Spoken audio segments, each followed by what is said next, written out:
estate, annuale Venezia, il parco acquatico per famiglie e ragazzi. 8 piscine, idroscivoli, animazioni. Acqua estate è annuale Venezia. Forte peggioramento al nord-est a causa di una storm line, ovvero di una linea temporalesca in transito sulle nostre regioni. Vediamo il dettaglio. Sul Veneto cieli nuvolosi sulle aree alpine e prealpine e localmente anche verso le alte pianure, con locali rovesci e temporali. Andrà meglio invece altrove, ma peggiora la sera un po' ovunque, con rovesci e temporali localmente forti o addirittura anche violetti. Vediamo le temperature che risultano essere in lieve calo, con massime tra i 28 e i 35 gradi, minime sui 19-23 gradi circa. Andiamo ora a vedere che tempo farà sul Friuli Venezia Giulia.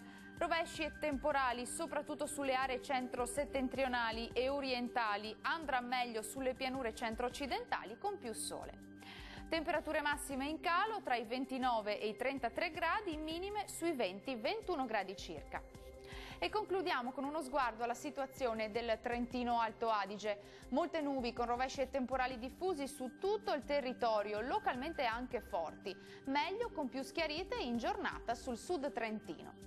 Temperature massime anche in questo caso in calo sui 31 gradi, minime sui 21-24 gradi circa. Il mare sarà generalmente poco mosso, i venti moderati da nord-est lungo le coste e sud-orientali al largo. Dal meteo per ora è tutto, arrivederci.